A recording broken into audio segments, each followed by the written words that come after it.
121 സീറ്റുകളുടെ ഒന്നാം ഘട്ട പോളിംഗ് അവസാനിക്കുമ്പോൾ BJPക്ക്, അതായത് NDAക്ക് മൊത്തത്തിൽ വിജയപ്രതീക്ഷ അതിലെ 40 സീറ്റുകളിൽ മാത്രമാണ്. ഒന്ന് ഓർക്കണം, 121 40 സീറ്റുകൾ, ഏറിയാൽ 45. അതാണ് ഇപ്പോഴത്തെ കണക്ക്. അത്രയധികം സ്ട്രോങ് കണക്ഷൻ ജനങ്ങളിലേക്ക് RJD സഖ്യം ഉണ്ടാക്കിയെടുത്തു എന്നുള്ള അഭിപ്രായമാണ് ആദ്യഘട്ടത്തിൽ ഉള്ളത്. ആദ്യഘട്ട വോട്ടെടുപ്പിൽ അതിന്റെ കീഴിൽ വരുന്ന ലോക്സഭാ മണ്ഡലങ്ങളിലെ ഒട്ടുമുക്കാൽ സീറ്റുകളും കഴിഞ്ഞ തവണ NDA പക്ഷം നേടിയെടുത്തിരുന്നതാണ്. എന്നിട്ടും അവർക്ക് എന്തുകൊണ്ട് വിശ്വാസ തകർച്ചയുണ്ടായി? പക്ഷേ കൃത്യമായി കോൺഗ്രസ് പറയുന്നത് അട്ടിമറി നടന്നില്ലെങ്കിൽ 2/3 ഭൂരിപക്ഷത്തോടു കൂടി RJD സഖ്യം അധികാരത്തിൽ വരും എന്നാണ്. ഒന്ന് ആലോചിക്കണം, അട്ടിമറി നടന്നില്ലെങ്കിൽ തെരഞ്ഞെടുപ്പ് കമ്മീഷന്റെ ഏത് രീതിയിലുള്ള കുനഷ്ടം സംഭവിക്കാം അവസാന ഘട്ടത്തിൽ. കാരണം രണ്ടാം ഘട്ടം വളരെ ജാഗ്രതയോടെയാണ് നോക്കുന്നത്. ഒന്നാം ഘട്ടത്തിൽ ചില ക്രമക്കേടുകൾ, ഒറ്റപ്പെട്ട സാഹചര്യങ്ങൾ കാണുന്നുണ്ട്. ഏകദേശം 10ഓളം ബൂത്തുകൾ മാത്രമേ ഇതിനോടകം തന്നെ ക്രമക്കേടുകളുമായി ബന്ധപ്പെട്ട കാര്യത്തിൽ വ്യാപകമായ പരാതി വന്നിട്ടുള്ളൂ. വോട്ടിരട്ടിപ്പ് ഉൾപ്പെടെയുള്ള കാര്യങ്ങൾ വന്നിട്ടുണ്ട്. രാഹുൽ ഗാന്ധി നേരത്തെ പവർ പോയിന്റ് പ്രസന്റേഷൻ നടത്തി ഈ രാജ്യത്തെ ഞെട്ടിച്ചുകൊണ്ട് ഹരിയാനയിൽ നടന്ന വോട്ട് ചോരി കൃത്യമായി ക്രമനമ്പർ അനുസരിച്ച് ഓരോ ബൂത്തിലും എങ്ങനെയൊക്കെയാണ് EVM ടാപ്പറിംഗ് നടന്നത് എന്നുള്ളത് ജനലക്ഷങ്ങളുടെ മുമ്പിൽ അവതരിപ്പിച്ച് കാണിക്കുന്ന ഒരു സംഭവം ഉണ്ടായിരുന്നു. അവിടെയാണ് രാഹുൽ ഗാന്ധിയുടെ ഏറ്റവും വലിയ നിശ്ചയദാർഢ്യം നമ്മൾ മനസ്സിലാക്കുന്നത്.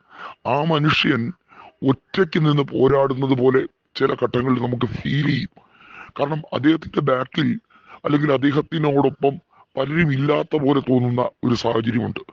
NDA കൃത്യമായി അദ്ദേഹത്തെ വെറുക്കുന്നു, ഭയക്കുന്നു. കാരണം അത്രയേറെ ശക്തനായി രാഹുൽ ഗാന്ധി ജനഹൃദയങ്ങളിൽ ഇടം പിടിച്ചിരിക്കുന്നു. അതുകൊണ്ടാണ് ആ മനുഷ്യൻ പവർ പോയിന്റ് പ്രസന്റേഷൻ നടത്തുമ്പോൾ സുപ്രീം കോടതി ഇത്ര ഗൗരവകരമായി ഈ വിഷയത്തെക്കുറിച്ച് പറയുന്നത്.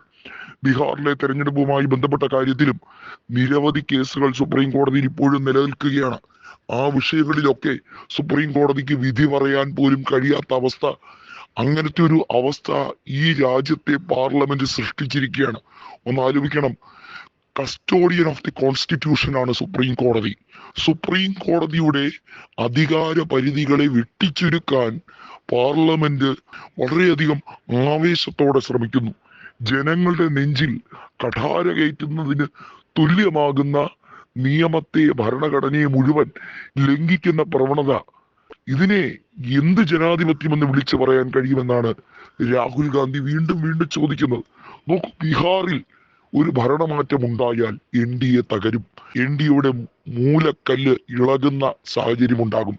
അതായത് NDAയിലെ ഘടകകക്ഷികളിൽ ഏറ്റവും പ്രധാനപ്പെട്ട ഉത്തരേന്ത്യയിലെ ഘടകകക്ഷിയായ ഐക്യ ജനതാദളിന്റെ തിരിച്ചടി, ഐക്യ ജനതാദളിൽ ലഭിക്കാൻ പോകുന്ന തിരിച്ചടി, അത് BJPയെ സംബന്ധിച്ചിടത്തോളം ഐക്യ ജനതാദൾ വലിയ നേട്ടമൊന്നും കൊയ്യരുതെന്നുള്ള ആഗ്രഹമുണ്ട്. ഈ ഒന്നാം ഘട്ടത്തിൽ തന്നെ നോക്കുക, അവിടെ BJP ഈ 45 സീറ്റ് എന്ന് പറയുമ്പോൾ അതിൽ 40 BJP തന്നെ ജയിക്കാനുള്ള സാധ്യതയാണ് അവർ പറയുന്നത്. ഐക്യ ജനതാദളിന് 3-4 സീറ്റ് പരമാവധി ഒന്നാം ഘട്ടത്തിൽ നിന്ന് ലഭിക്കും എന്നാണ് പറയുന്നത്. ഒന്ന് ആലോചിക്കൂ, 101 സീറ്റുകൾ വീതമാണ് ഇരുവരും മത്സരിച്ചത്.